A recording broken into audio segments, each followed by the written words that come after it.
If you've watched a few of the earlier videos on my channel, you will know that I do not like 137 and 138 of Attack on Titan.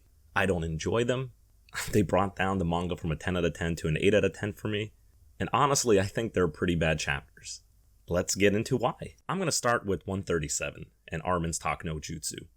We have a character like Zeke who believes in evolution. He's teaching Armin about evolution right there in that chapter.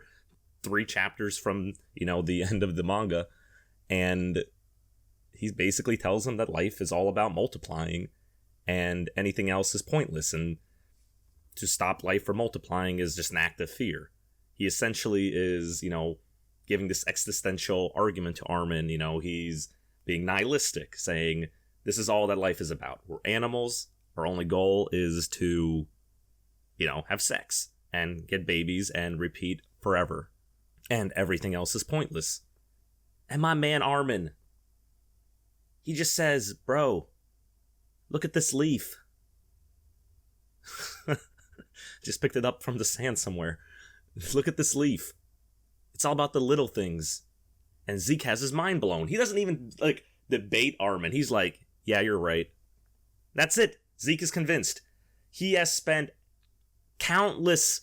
we don't know. He has spent a lot of time just in the paths, thinking, trying to understand Ymir. Throughout his planning with his mentor that he saw like a father figure, throughout his entire adult life, he never thought, hey, I should live for the little things.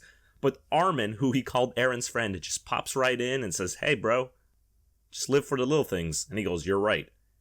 And suddenly, that's it. He's convinced. For whatever reason, he is now on the side of Armin. That's all it took. Bye-bye euthanization plan. Hello, little things. Time to appreciate. Look, I'm not against characters, being convinced and talk no jutsu, so to speak. Man, having a character go from from wherever Zeke was to Armin, with Armin just saying, hey, I appreciate the wind and the grass. It breaks my suspension of disbelief. I just can't. I couldn't. And before anybody else says anything, then yes, I know Zeke's all a baseball, and that's his attachment to the world. I get it. Number 2, and this one is even worse in my opinion. Zeke apparently had the power to just call all the friends of the past that we've known have to been Titans. Not the other shifters that we didn't know, just the ones we know, even if for some reason we don't know why they would help at all, like Grisha and Kruger. Whatever, dude. Friends of the past. And as everyone is right about to die, everyone is in danger. They're all 1 second from dying. And out of nowhere, no lead up, there has been no indication that Zeke had the power to call these people in the first place. No indication that Zeke can even break out of paths anytime he wanted and take everybody with him. Like he even tells Armin, I don't know, I think it's impossible now. And out of nowhere, they just go. They just poop off. Everybody is saved. Everybody. Everyone was a 1 second hit from dying. But no, everyone is saved at the last minute. Because that is what Attack on Titan is known for. Being saved at the last minute. The Deus Ex Machina. There was no setup for this. One chapter. We're not even done the chapter, right? There was no setup. There's no indication Zeke had this. There's honestly in the same chapter it's saying Zeke can't do it. You hate to see it, folks. You hate to see it. Oh my god. Don't put your characters in danger if you're just going to fucking ass pull a save right out the last second and not even explain how some of these people would even Ymir, the original Jaw Titan, help them? This is against Historia's plan too, because she went on to it. Oh my god. And from the moment everyone is instantly saved, they go and blow up Eren immediately. What? This, oh my god, it is. We have so many chapters of build-up since the time skip, since the start of the rumbling. We have everybody losing, as they should, right? As they should. Every other part of the manga, To them even do anything even remotely small, they have to give up so much and so many lives. Like, purposely give it up, not like lose it along the way. They purposely give it up. When they took back Aaron's home, they literally sacrificed the entire scout regiment. When they tried to take back Trost, they kept sacrificing people. When they went on scouting expeditions, they had to sacrifice people. But this, everyone's last minute from dying, and who did they sacrifice? Hanji? Like, yeah, she's an important character, and I really liked her, but that was even before they even got here. They were fighting Titan shifters. And they all apparently are professional elites now that... I don't know, dude. To me, they set up this whole amount of danger, and, realistically, they are getting messed up by it, right? They're getting fucked. But they're saved at the last minute from something that was not set up, and... yeah, they immediately blow up Aaron's head in one fell swoop. That's pretty much it. Kasa immediately, defeats Okami, the Ymir Titan, and Armin is saved. And then, Armin does his little explosion by Aaron, and boom. Again, too fast. It's rushed. I do not like it. The only thing about this chapter that I really liked was Levi and Zeke. I think that was a great moment. I like that Zeke's character got there, and he did appreciate the little things, even though it was a little too late for that. I don't like how he got there, and that's my biggest problem. I don't like how he could leave anytime he wanted it. I don't like how they just got saved at the last second. I'm of the opinion that if you overuse these save at the last second, it starts killing tension in the story, especially when you do it for certain particular characters, right? So I didn't like it here. I did not like it here. Then that's 137. That's chapter 137. So I liked maybe one part of it, the Levi Zeke, because that was building up. That was building up since before the time skip, right? That was on the agenda. I'm glad. I liked the way it turned out. Levi, cold-blooded, no conversations, no anything. Straight up kill. It was building up to it, and to me it was poetic. I liked where Zeke's headspace was at the time, but man, the rest of it, all right, let's move on into 138.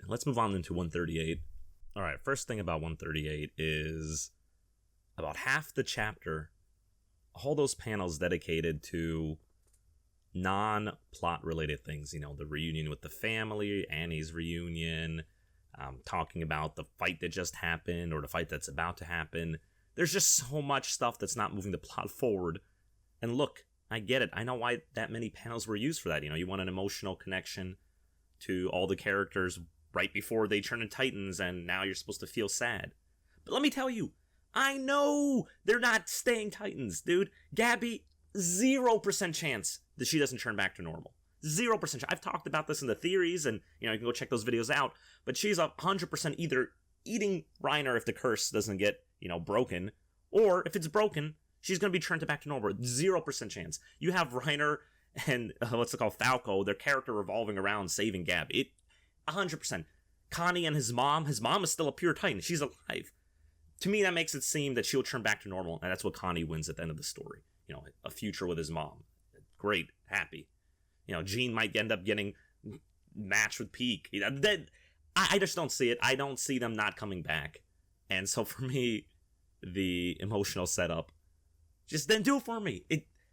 In a story with, one chapter left after this, and this one, and they're not even finished fighting, right? It's not like we're going into the last chapter and there's going to be an epilogue. Even at the end of 138, right? What's it called? If Aaron's dead, the Centipede's not. We're going into 139 with that still not being resolved. And we just have so many panels. I got half of it towards the reunion with the family, another quarter for Mikasa's dream, and I just didn't like it. I gotta remember, I came into this chapter from 137 not liking 137, so I'm like, you know what? Maybe part of me still had hope that things are gonna be good. But no, we kill Aaron a second time. What? Where no epic fight, no clash of ideals, just an empty husk that Mikasa kisses.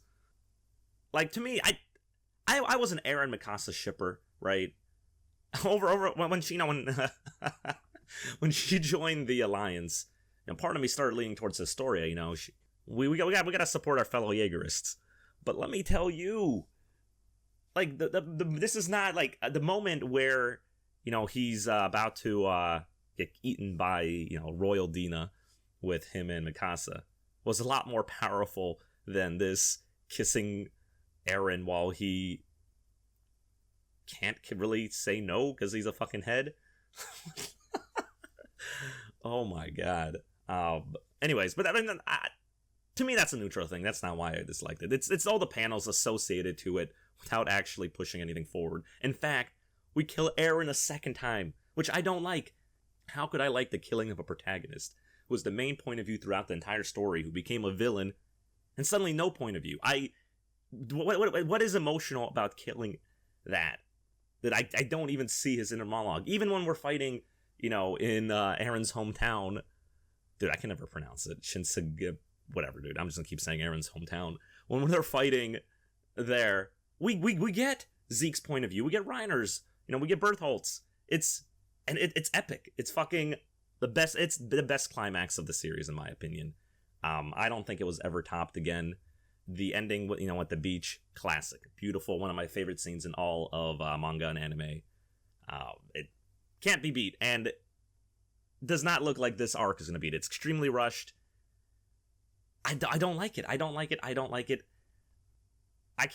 There are people out there who are enjoying this. Maybe even the majority. I don't know. But I can only speak from my own personal enjoyment, what I think is good writing. And 137, in my opinion, is definitely the worst chapter of the two.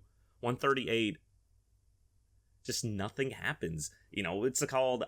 Sure, you can tell me that Eren dies again, but he die the previous chapter. The fight between him and Armin are just two colossal titans. Well, what fight was that? There were no panels for that. We had more panels of like random Eldians talking to each other than a fight between Armin and Eren.